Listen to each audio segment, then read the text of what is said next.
Hey welcome to our YouTube channel Education World. आज हम करेंगे 27 ऑफ अप्रैल के 10 most important current affairs.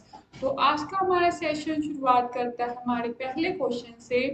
Theme of malaria day, theme क्या है? Paper में थीम हमेशा पूछता है, कई पेपरों में तो आती आती है थीम्स। और इस साल मलेरिया दिवस की थीम क्या है? Harness innovation to reduce malaria. क्या है मतलब इसका? कि इनोवेशंस लेकर आओ, टेक्नोलॉजी लेकर आओ।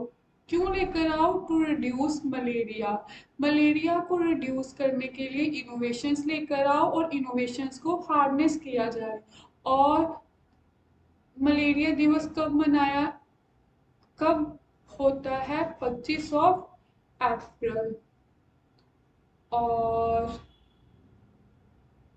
हमारा कब तक लक्ष्य है कि हम कब तक मलेरिया फ्री हो जाएंगे?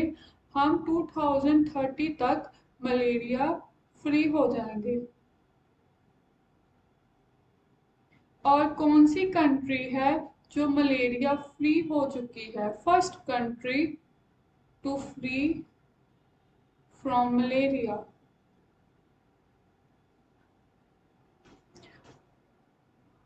और WHO के अनुसार जो चाइना कंट्री है वो क्या हो चुकी है?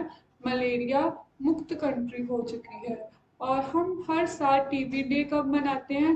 हम मनाते हैं 24 मार्च। हम मनाते हैं कैंसर दिवस, कैंसर दिवस हम मनाते हैं 4 और लीवर लीवर डे हम मनाते हैं 19 और किससे होता है मलेरिया? प्लाज्मोडियम प्रोटोजोआ से, प्रोटोजोआ से होता है।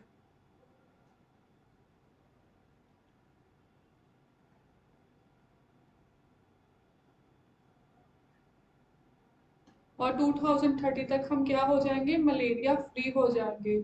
और किस वर्ष हमारा भारत पोलियो पोलियो मुक्त हुआ था? तो 2014 में हम पोलियो फ्री हो चुके हैं। ये भी इम्पोर्टेंट क्वेश्चन है। तो हमारा नेक्स्ट क्वेश्चन है, Emmanuel Macron appointed as president of France. France के दोबारा अपॉइंट हो चुके हैं प्रेसिडेंट, राष्ट्रपति, जिसका नाम है इमैनुअल मैक्रोन। और ये कितने नंबर के हैं? सेकंड सेकंड बार ये फ्रांस कंट्री के राष्ट्रपति बन गए हैं। और इनका मुकाबला किससे हुआ था? लापिल से हुआ था। और लापिल हार चुकी हैं और इमैनुअल मैक्रोन दोबारा सेकेंड टाइम प्रेसिडेंट बन गए हैं। किसके बन गए हैं? फ्रांस के राष्ट्रपति बन चुके हैं, फ्रांस के। और फ्रांस की राजधानी पेरिस। और किस रिवर के बैंक पर है? पेरिस है on thin river. Thin river के ऊपर बसा हुआ है पेरिस। और पेरिस में ही क्या है? Eiffel tower.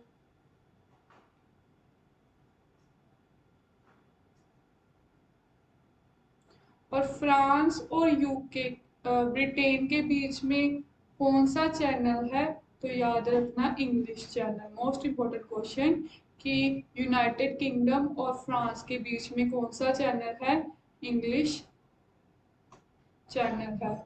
और फ्रांस के साथ हमने कौन सा प्रोजेक्ट चलाया हुआ है? प्रोजेक्ट 75, जिसमें हम कितने सबमरीन, स्कॉर्पियन सबमरीन तैयार करेंगे? हम 6 स्कॉर्पियंस तैयार करेंगे। जो 6 स्कॉर्पियन सबमरीन्स हैं, पनडुब्बियां हैं, वो तैयार करेंगे। और अभी अभी 6 नंबर की कौन सी रेडी हो चुकी है? Vagsheer. Vagsheer Scorpene submarine ready हो चुकी है।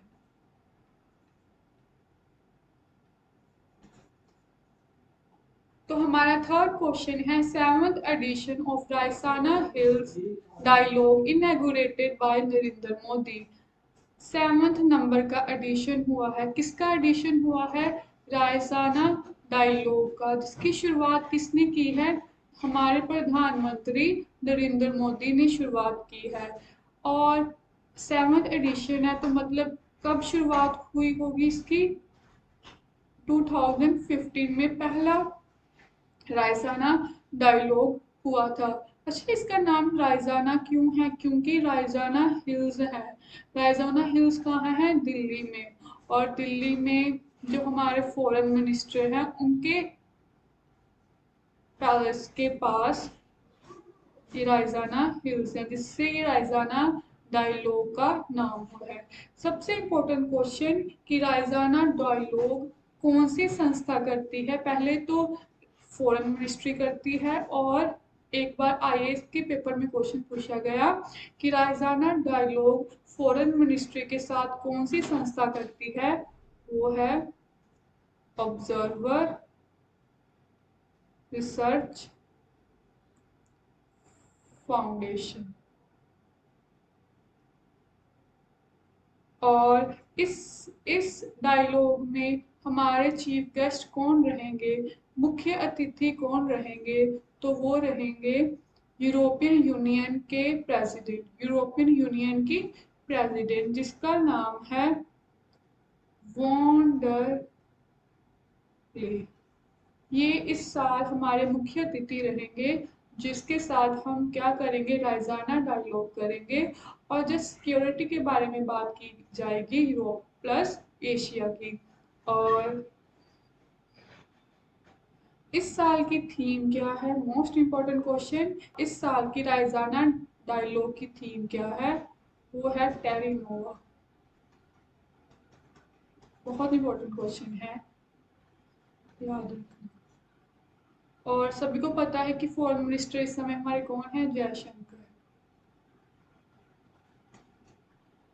हमारा फोर्थ क्वेश्चन है world military expenditure report by SIPRI.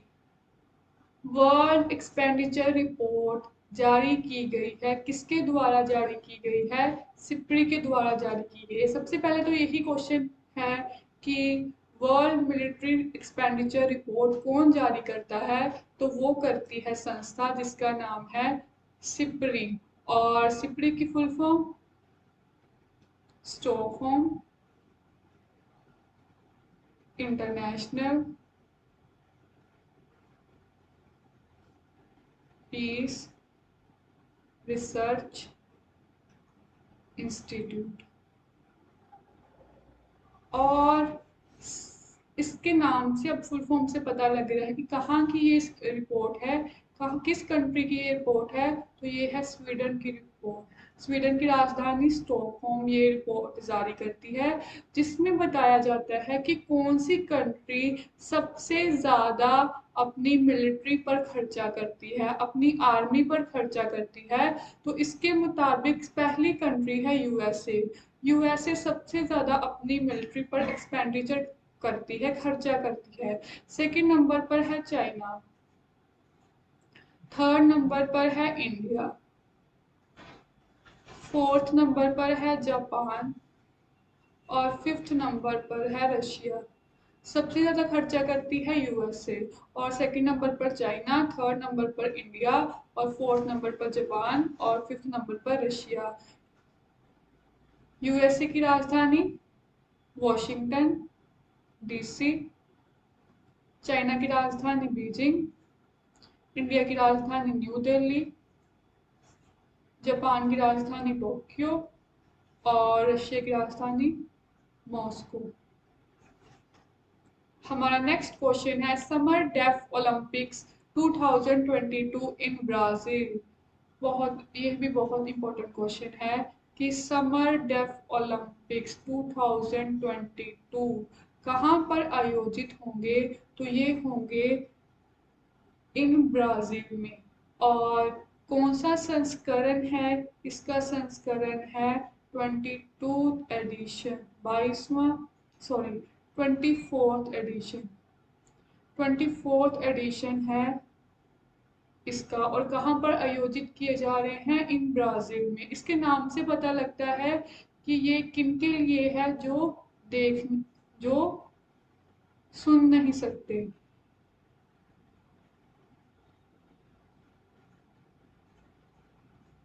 जो सुन नहीं सकते उनके लिए ओलंपिक्स करवाए जा रहे हैं और 24वें एडिशन के ओलंपिक्स करवाए जा रहे हैं इन ब्राज़ील में।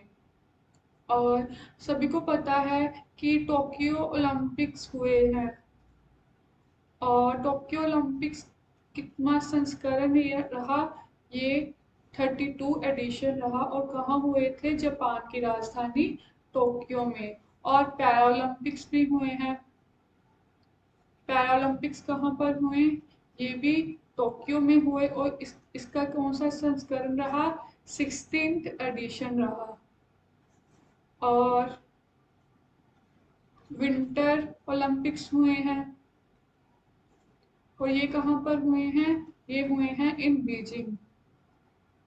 बीजिंग कहाँ, चाइना की राजधानी है। और टोक्यो ओलंपिक्स में इंडिया का रैंक कौन सा आया, 48th रैंक। पैरा ओलंपिक्स में इंडिया का रैंक आया 24 रैंक। और टोक्यो ओलंपिक्स में हमने कितने मेडल जीते, हमने टोटल मेडल जीते 7। पैरालंपिक्स में हमने टोटल मेडल जीते 19 और विंटर ओलंपिक्स में हमने 0 मेडल जीता। हमारा 6th क्वेश्चन है, Indian Coast Guard has included INS Urja Prabha.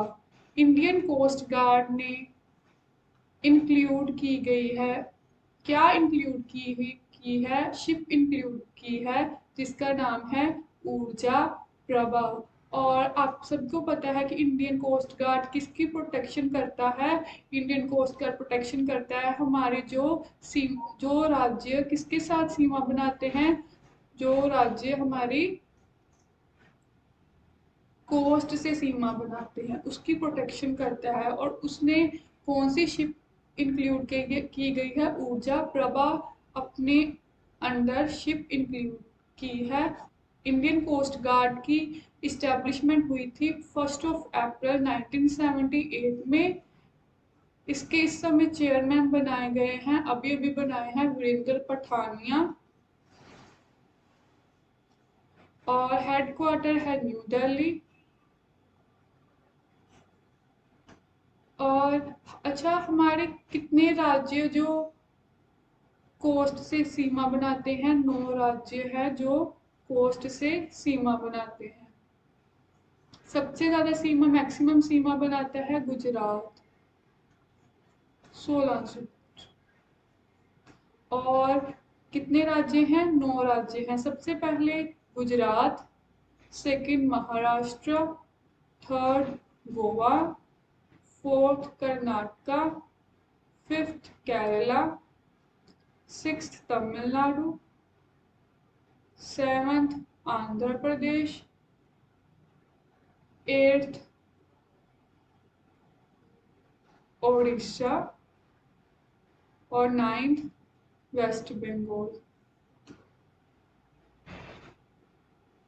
हमारा नेक्स्ट क्वेश्चन है, defence connect 2.0 by defence ministry.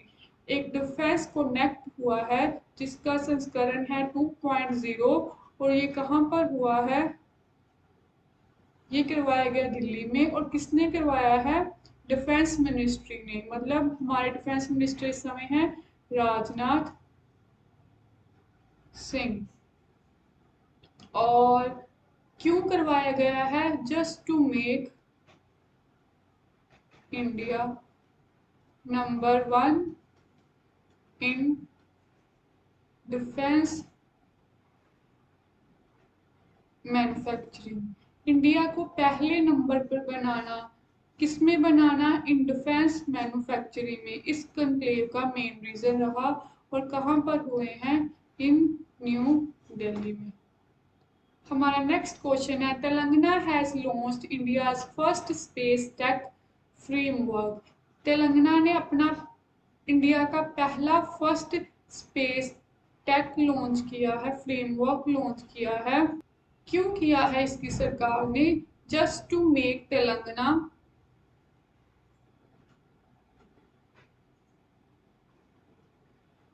In research. Telangana को भी स्पेस की रिसर्च में प्रोजेक्ट और स्पेस प्रोजेक्ट में तेलंगाना का भी हिस्सेदारी बनाना इंडिया की, जिसके लिए इंडिया का पहला स्पेस टेक फ्रेमवर्क लॉन्च किया गया है तेलंगाना सरकार के द्वारा। और तेलंगाना किसने किया है? एस सोमनाथ ने किया। और कौन है ये? इस समय ये इसरो के चेयरमैन है। जिस तरह श्री हरिकोटा में सतीश धवन सेंटर है, उसी तरह तेलंगाना की सरकार चाहती है कि हमारे स्टेट में भी कोई स्पेस से रिलेटेड कोई इंस्टीट्यूट हो और हम भी स्पेस में कुछ अच्छा कर पाए। और इसरो की इस्टेब्लिशमेंट 15 अगस्त 1969, हेडक्वार्टर बेंगलुरु कर्नाटका में है जो। और कौन से नंबर के हैं ये 10th नंबर के हैं। पहले कौन थे? 9th नंबर के सिवान, जिसको हम रॉकेट मैन ऑफ इंडिया के नाम से भी जानते हैं। Trilateral development fund launched by India. अगर वो इससे क्वेश्चन पूछेगा तो बस इतना पूछेगा कि ट्राइलेटरल डेवलपमेंट फंड किस कंट्री के द्वारा लॉन्च किया गया है?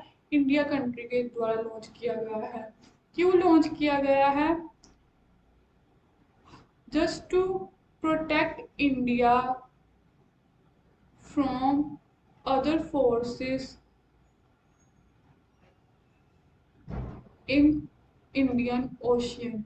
हम इंडियन ओशियन में अपना इन्वेस्टमेंट करेंगे इस फंड के द्वारा, और हम बाहरी फोर्सेस हमारे ऊपर कोई आक्रमण ना कर सके, उससे हम इंडिया को बचाएंगे, जिससे हम सिक्योरिटी को इंक्रीज करेंगे इंडिया की। जस्ट इसका मेन कारण यही है, ट्राइलेटरल डेवलपमेंट का। तो आज का सेशन हमारा यहीं पर समाप्त होता है। आई होप आपको पसंद आया होगा। Bye bye.